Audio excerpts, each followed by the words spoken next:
Hey, welcome back to Dad's Bedtime Stories. So the other week I did an episode of the podcast called The Magic Pillow Fort, which was a standalone visualization. It turned out my daughter really liked that one and has listened to it a whole bunch of times since.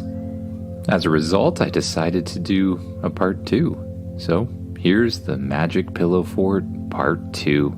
Same rules apply. If you like the podcast, rate it and review it, share it with a friend. And if you have an idea for a podcast, write it to me. I love ideas for podcasts. All of the info on how to do that should be in the description. Now get as comfy as you can in your bed, close your eyes, and imagine yourself doing what the kid in the story does. Imagine yourself one afternoon hanging out in your house.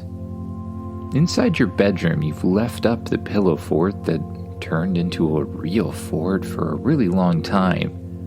But for some strange reason, the magical entrance to the actual fort hasn't opened again since that first night. You decide that there's probably no point in keeping it up. So you begin taking the pillows one by one and placing them back where they're supposed to go. As you enter the living room to begin putting them away, 2 of them stand up perfectly like a little tent. And that gives you an idea. Instead of putting the pillows away, you begin to build them into an even better, even more epic fort. Once again, you collect as many pillows and blankets as the adults in your house will let you have, and you begin to construct a beautiful and gigantic pillow fort in the corner of your living room. Your parents look at you strangely, but they're busy doing something else, so they really don't bother you. And after a while, you have what you would consider to be the best pillow fort you've ever made. Once again, you approach your adults and you say, "Can I sleep in the pillow fort?" And they say, "No, you can't sleep in the pillow fort." So you say, "Please, can I sleep in the pillow fort?" And they say, "No, you need to sleep in your own bed." So you say, "Please, please, please, please, please, please, please, can I sleep in the pillow fort? I'll be such a good kid. I'll do everything you ask me to do. I'll do all my chores, and please."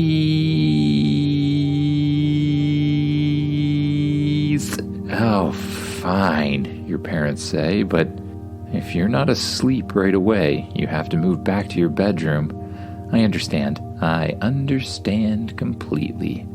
You head back to your room and you grab your pillow and your blankets and you climb into the comfy bottom of the pillow fort that's made entirely of pillows.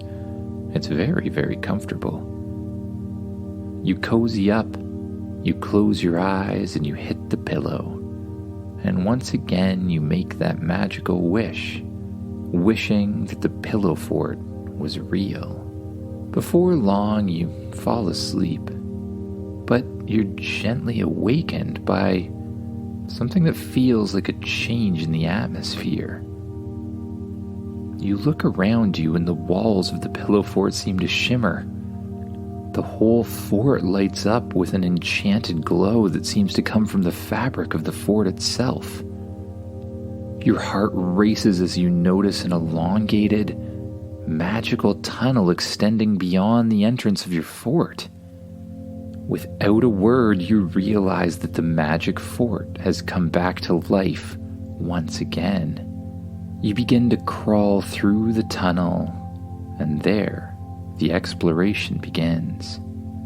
As you emerge from the tunnel, you enter into a gigantic room. Now this room has everything you can imagine. It's like your own living room with a huge TV, an area with games and an area with toys. There's even a little kitchen. But surrounding this main area, there's doors, and each of the doors has a specific symbol on it. You search around until you see one door that sort of calls to you. It's as if something inside is pulling you towards it.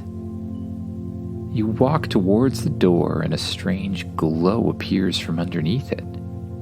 You put your hand on the doorknob and you pull it open. It's an absolutely fantastic sight.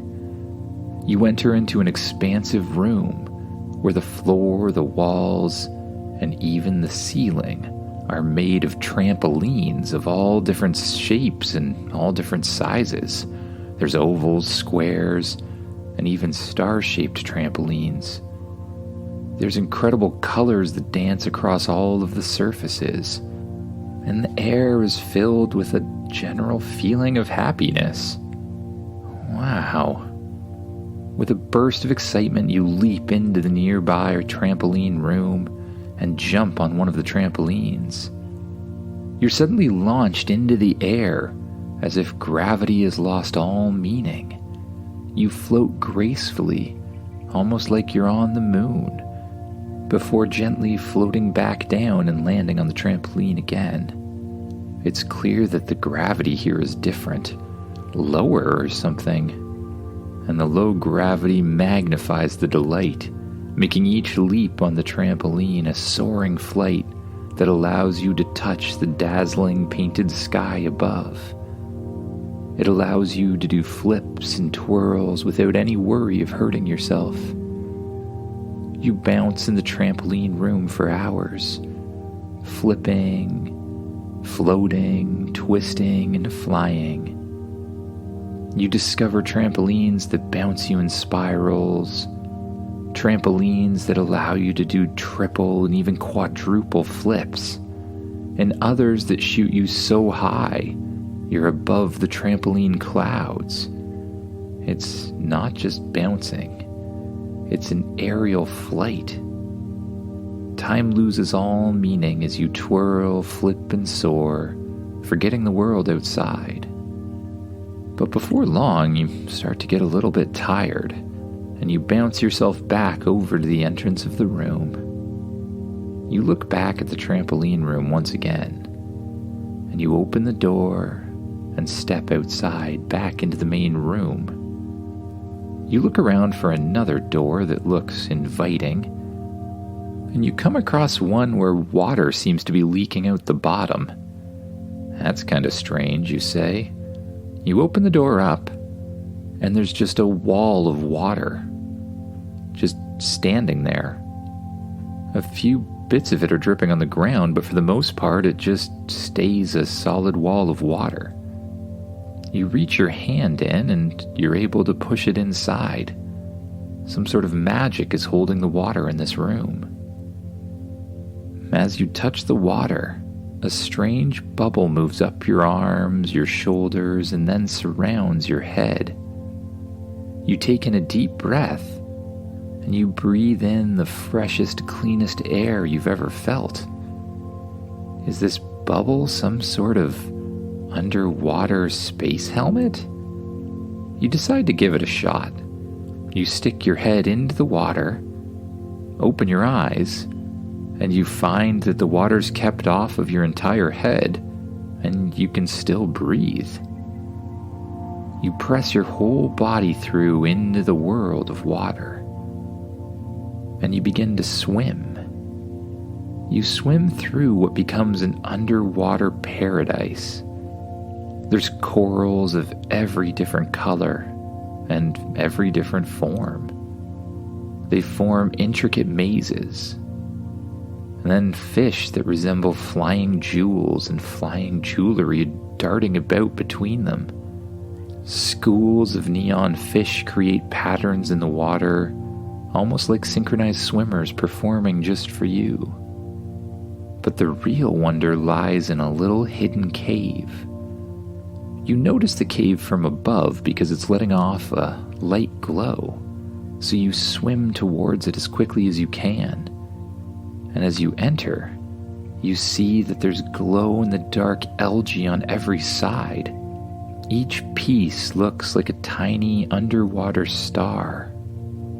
As you swim through the tunnel, the colors change with every twist and turn, until you come to the end of it, and you find another door.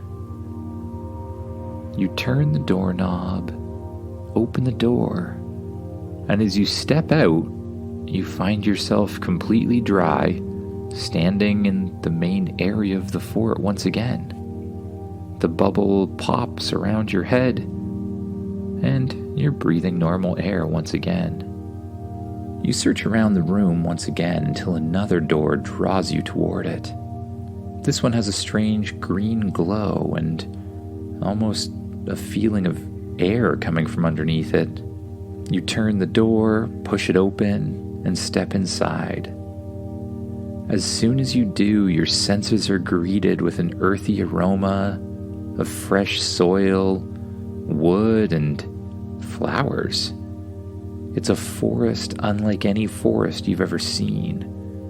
The trees are towering to such heights that their canopies form a ceiling of lush green that are illuminated by luminescent orbs of light that float aimlessly around you. Out of the forest appears some sort of animal. It almost looks like it's a part deer, part fox, and part woolly mammoth. It bends down, inviting you to climb on top. So you do. You and the beautiful deer fox animal thing walk through the forest, each step cushioned by a carpet of moss and ferns. There's strange creatures that peek out from behind the trunks and trees. There's little gnomes who live in mushroom houses, unicorns frolicking around, and even a chatty raccoon that invites you for a game of hide and seek. You play with the raccoon for a little while until you start to get bored. Again, you jump on top of the deer fox and you head deeper and deeper into the forest. Soon, you discover the heart of it. A singing tree sitting in the middle, its leaves shaped like music notes. And as the wind pushes through the leaves, they make an absolutely magical sound with harmonious melodies. As you touch the bark of the tree, the whole tree quivers with joy, its song rising to an even better one that echoes through the forest and fills you with a sense of happiness and relaxation.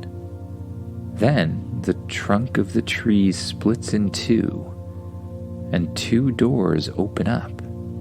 Inside, all you can see is a bright, bright glow, but you decide to step in. There's a sudden flash of light, and then you find yourself standing in the main room of the fort once again. The doors close behind you and disappear into the wall. Amazed but feeling revitalized, you again search around the fort until you come to another door. Now, this door has sounds of wind shooting out from all sides. Nonetheless, it seems like something you want to check out. You grab the doorknob and pull it open. Now, as you do, instead of a floor, you find clouds. And instead of a ceiling, you find an endless sky. With a sudden sense of lightness, you realize you can float and fly here. You allow yourself to lift up off the ground, and just by willing yourself forward, you begin to zoom through the sky. You revel in the joy of flight, navigating your way through the clouds. And as you fly through the clouds, you realize that they're not actually clouds at all. You grab a huge clump of cotton candy. You take a bite and it melts in your mouth immediately. This is amazing. As you continue to fly, you come across rainbow rivers shooting through the sky. You swoop down and take a huge scoop of the rainbow. You take a bite, and it tastes like your favorite taste in the entire world. You shoot back up and fly through the skies where you're joined by a whole bunch of firebirds that leave trailing sparks of sunlight behind them. You follow the firebirds as they dance through the skies before shooting up higher and higher and higher, way above the clouds. As you break above the clouds, you see a sky filled with stars and softly glowing planets, each one pulsing with its own musical notes, creating a cosmic melody that accompanies you on your journey. But after a while of boundless flight, you have a sense of duty that returns to you once again. You've explored, you've reveled, but it's probably time to go back. And that's when you come across a cloud with a little doorway sitting inside it. You land on the fluffy cloud, and once again you take a scoop of that amazing cotton candy, which melts in your mouth. Then you open up the door once again and step through. The door enters into the main chamber of the fort again, but this time you're feeling really sleepy. In front of you, you notice a little cloud floating on the floor in the main part of the room. It looks very comfortable and strangely solid. You climb over to the cloud and press down on it with your hands. But instead of disappearing or cotton candy, it just feels like a huge ball of fluff. You jump up on top of it and spread your body out, laying down, getting as comfy as you can. It's almost like sleeping on a bed of air, floating with your body in the perfect position.